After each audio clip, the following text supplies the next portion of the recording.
Durante a Primeira Guerra Mundial, os artistas, né, que tinham condições e que não iriam lutar como soldados no fronte, decidiram se exilar.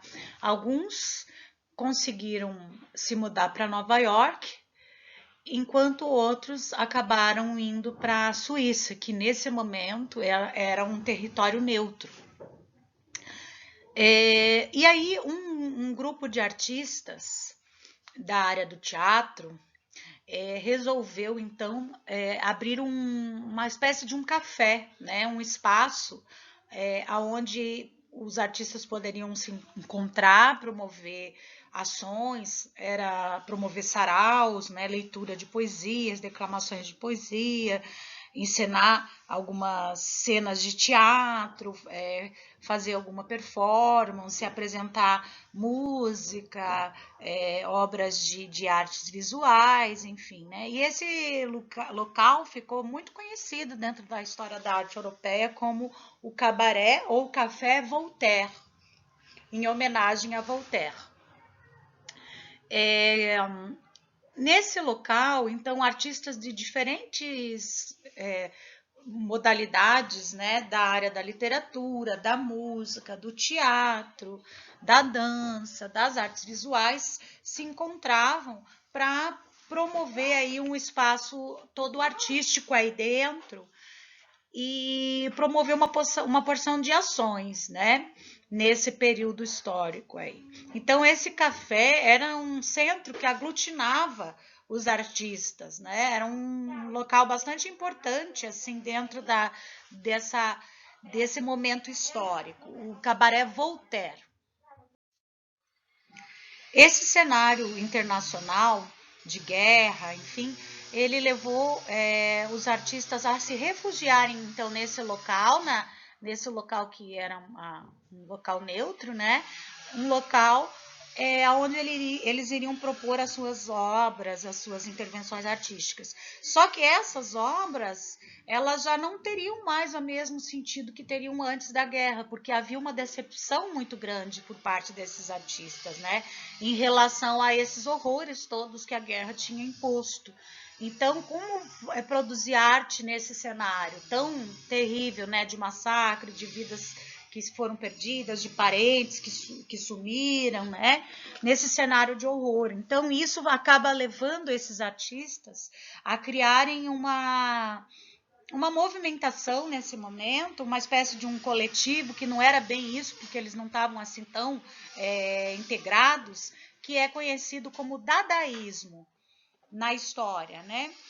Esse coletivo que vai acontecer lá no Café Voltaire, que era um tanto, não era bem que era um tanto assim desigual, né?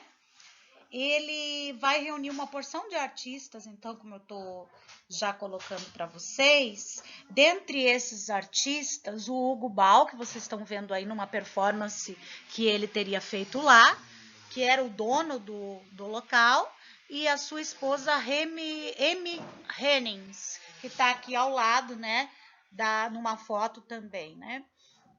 Vejam que lá nesse local, eles começaram a pensar o que eles poderiam fazer, né? Uma vez que eles tinham essa pegada artística, né, na sua trajetória e tal, e eles estavam enojados, né, dessa carnificina toda que a guerra tinha imposto. E aí, como é que eles iam se entregar às belas artes nessas condições, né? Ficava bastante complicado. E aí eles então inventaram esse dadaísmo, que na realidade, mais do que uma forma de arte, era uma forma de anti-arte. E aí o próprio Tristan Tzara, que era um poeta romeno, ele vai dizer o seguinte a respeito desse nome, dessa nomenclatura, né? E também dessa orientação estética desse pessoal todo reunido ali no café. Diz ele, como todos os recém-nascidos, estávamos convictos de que o mundo se iniciara conosco, mas na realidade havíamos engolido o futurismo de cabo a rabo.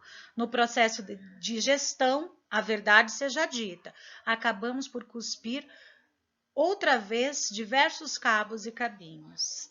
Então essa é a fala dele, né, a respeito do que significaria esse movimento, essa ideia de primeiro, né, de original, de começar de novo. Então ele fala que Dada teria sido a primeira palavra que a criança fala.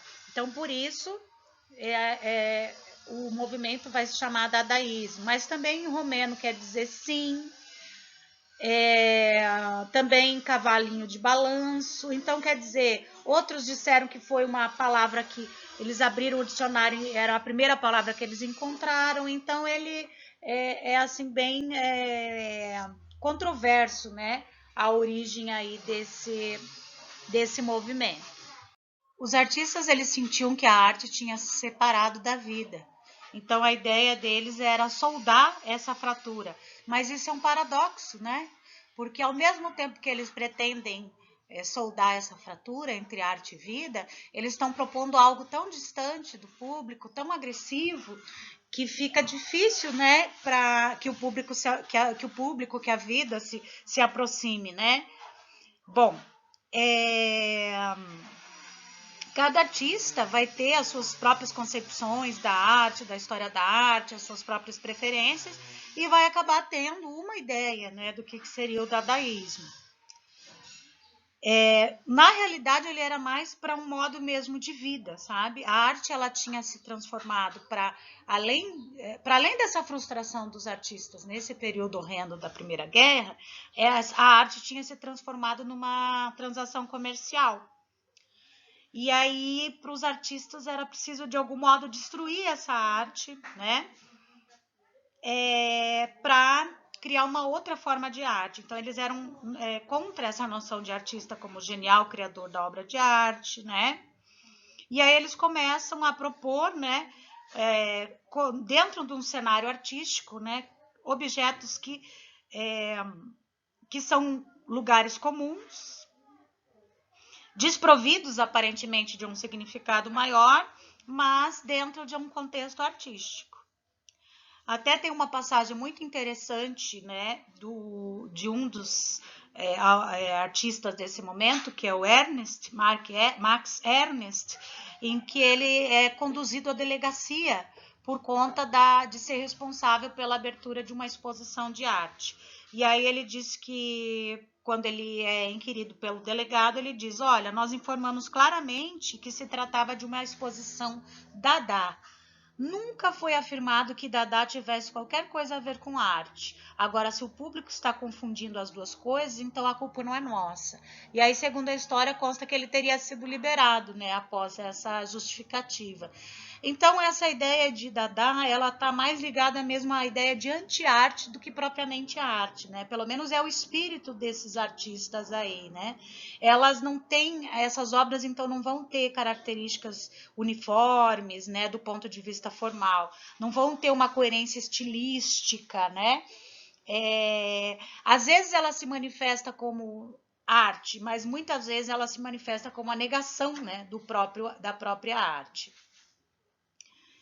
O gesto, ele vai interessar mais do que a obra. E esse gesto, ele sempre é uma provocação, é um escândalo, né? Bom, uma ideia de anarquia total, né? Enfim, isso tudo vai nos ajudando a nos aproximarmos um pouco mais dessa forma de arte aí criada por eles, né? Uma forma distinta que vai romper com fronteiras também, né? Entre a pintura, a poesia, a escultura, enfim, porque agora parece que não há mais limites, né? Então, pensando na ideia de arte total, que é uma ideia, inclusive, muito bem colocada e bem firmada pelo próprio criador aí, que é o Hugo Ball, do café. Bom, o artista mais conhecido, né, desse movimento é o Marcel Duchamp, que na realidade vai se refugiar nesse período da guerra em Nova York.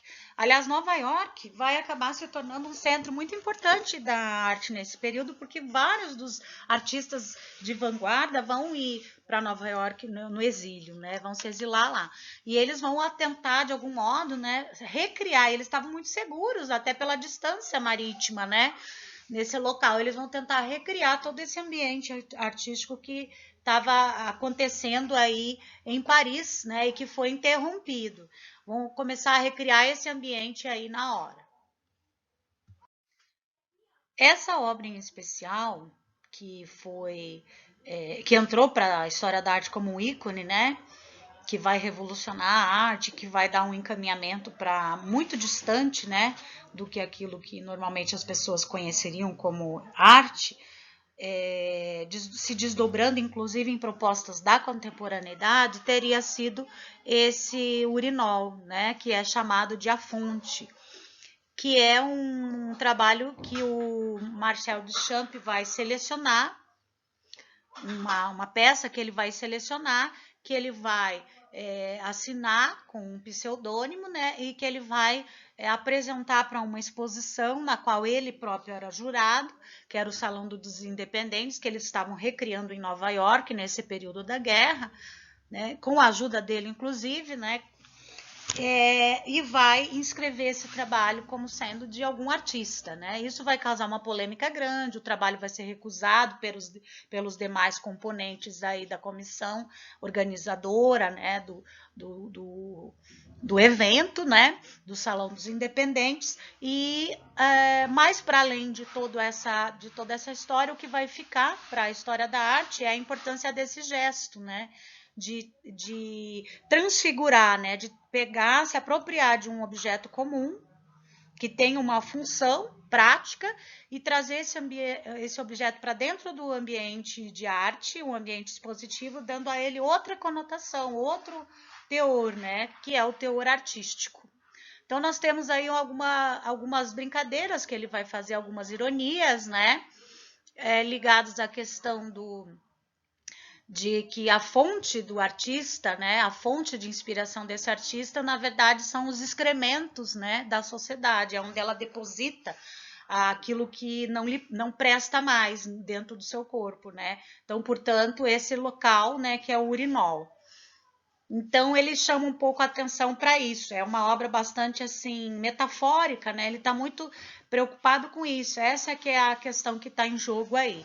Uma outra coisa que eu gostaria de chamar a atenção também é que há recentes pesquisas que vão apontar para algumas dúvidas, que vão colocar algumas dúvidas aí nessa história da arte oficial, né, que a gente costuma conhecer, que diz que Marcel Duchamp criou todos os ready-mades, que são objetos prontos que ele próprio denominou, né, que não seriam então do campo da arte, mas seriam objetos prontos, é como se fosse algo distinto, né? E que, na realidade, há uma grande chance desse trabalho em especial não ser, de fato, na sua origem, do Marcel Duchamp, mas que esse trabalho teria sido de uma mulher, uma artista mulher, que também vai passar esse momento do exílio em Nova York, que vai conhecer toda essa cena artística que vai se montando aí em Nova York nesse momento da Primeira Guerra, que vai ficar amiga do Marcel Duchamp, e ela que tem essa ideia de se apropriar desse objeto e transformar ele em obra de arte, dando a ele esse nome, né, que é a Baronesa Elsa. Então, existe hoje uma outra história também sendo contada, né, que vai mostrar outros caminhos para a gente pensar isso aí tudo. Com, inclusive, possivelmente, essa possibilidade de que o Marcel Duchamp poderia ter se apropriado, poderia ter roubado, inclusive, a ideia dessa artista mulher que acabou passando esquecida, despercebida pela história da arte. Esse é um trabalho de um fotógrafo, mas multiartista, né? Que vai se utilizar de diferentes mídias, né? E que era muito amigo do Marcel Duchamp, chamado Man Ray, né? Então ele vai produzir um ferro de passar roupa onde ele quer se apropriar, né? Aonde ele vai anexar, ele vai colocar aí esses pregos e ele vai chamar isso de presente. Ele diz que esse é um ready-made, né? Esse objeto pronto do Marcel Duchamp, que deveria ser apresentado de maneira recíproca, né? Ao mesmo tempo que um outro ready-made, que seria uma tela de Rembrandt como transformada em uma tábua de passar. Então, essa ideia de agressão, né, que está presente aí nesse trabalho, ela dá muito conta de nos fazer compreender o sentido dessas obras, né, que é essa ideia realmente de agredir, quando eu não posso fazer algo, quando eu não consigo ver algo de positivo. Essa do Francis Picabia, que é uma obra que está perdida, né? Diz a história que ele gostaria de apresentar essa obra com um macaco vivo, mas aí acabou declinando da ideia por conta dos amigos, né? Que falaram que isso não daria certo, que não era coerente, não era bom. E aí ele apresenta então um macaco de pelúcia, né? Enfim, ou empalhado, né? E aí ele escreve retrato de Cézanne, retrato de Rembrandt, natureza morta, e retrato de Renoir para dizer alguma coisa a respeito sobre essa ideia de arte que se tinha até então, né? Com esses grandes artistas que nessa altura já eram bastante renomados, né? Um Rembrandt, que era mais antigo, mas daí mais recentemente o Cézanne, o Renoir, né? E que, mais que isso tudo, esse universo artístico tinha que se transformado mais num comércio, numa empresa que lidava apenas com negócios, dinheiro, enfim, do que propriamente havia um valor em todas essas obras, né? Então, novamente, aí uma tentativa de agressão, né, contra a arte, nessa tentativa desesperada de colar arte e vida. Então, eles têm uma ideia, assim, de que... Eles têm uma ideia, não, mas é que esse estilo que acaba se tornando, movimento, melhor dizendo, que acaba se tornando internacional, curiosamente, esse movimento, ele tem um poder negativo muito forte, ele está negando todas as características que se esperaria de uma obra de arte, ele está negando a instituição artística, ele está negando o museu, a galeria, né? Ele está muito focado mais nas ideias, ele está negando o encaminhamento formal que está se dando para a obra de arte, rumo ao abstracionismo, né?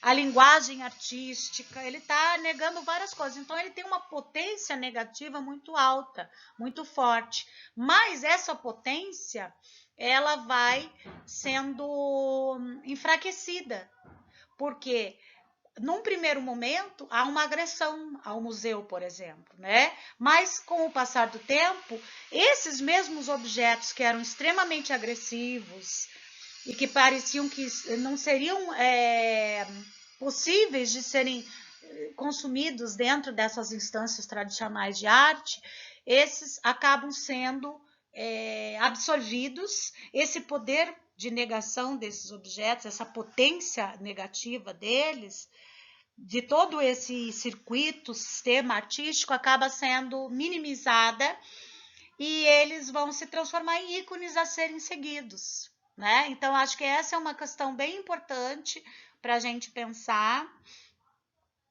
a respeito dessas proposições todas dos dadaístas na Primeira Guerra e no período entre guerras, e como isso vai entre guerras e como isso vai se desdobrar no que a gente conhece como sendo arte contemporânea. Essa última questão que eu coloco para finalizar, ela é retirada de um texto chamado O Moderno e o Contemporâneo, o Novo e o Outro Novo, tá? De um pesquisador brasileiro,